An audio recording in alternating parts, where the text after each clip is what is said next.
हम शिक्षित होते हैं, लेकिन हम समाज के प्रति क्या दायित्व होता है ये भी बहुत महत्वपूर्ण होता है। क्योंकि हम किताबों का ज्ञान तो प्राप्त कर लेते हैं, किताब पढ़ते हैं, लेकिन क्या हम सामाजिक प्राणी बन पाते हैं?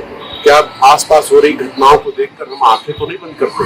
क्योंकि बहुत कुछ घटता है हमारे देश में। हम आज़ादी का पर्व भी मना रहे हैं और सब लोग उसमें, मैं भी कल एक तिरंगा यात्रा में शामिल हुआ था, मैदानी से लेकर पूरा विश्वनाथ कॉरिडोर होते हुए युवा वाहिनी का था, तो मुझे आमंत्रित किया था तो मैं गया था। बहुत अच्छा लगा मुझे भी, लेकिन हमें लगता है कि हमें समाज के प्रति जो हमारी दायित्व है वो करना चाहिए।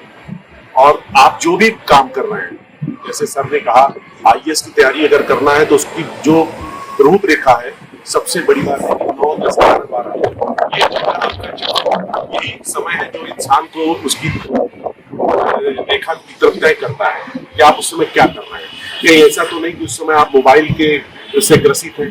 बहुत से आज पीड़ा की बात होती है, नौजवान जो होते हैं, यूथ होते हैं, क्योंकि हम लोग के दौर में भी मोबाइल इतना नहीं था।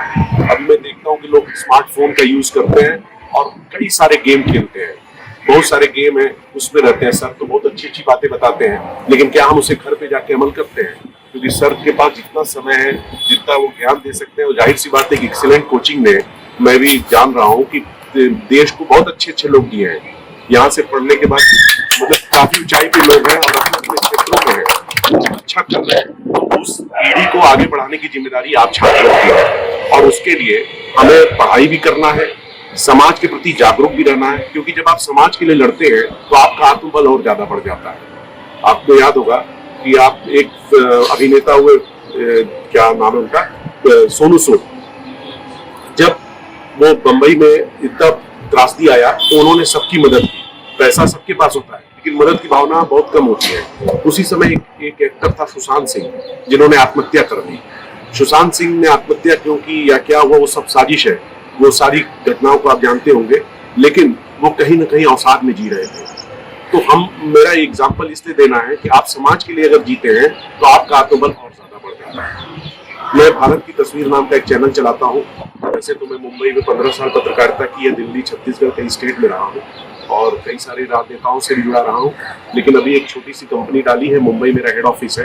तो मेरी कोशिश होती है कि अपने चैनल के माध्यम से बेबाक तरीके से लोगों की समस्याओं को उठाया जाए, उनकी जरूरतों को पूरा किया जाए।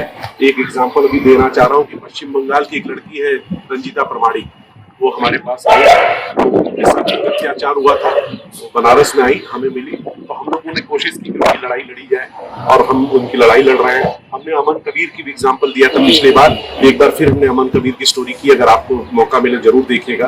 किस तरीके से 27 साल का लड़का है, उसको स्थिति ये हो गई थी कि अमन कबीर जब कोरोना काल में, जब माँ बाप भी कहते हैं ना, परिवार के लोग साथ छोड़ देते हैं, उस समय वो लोगों की अंतिम संस्कार करा रहे थे।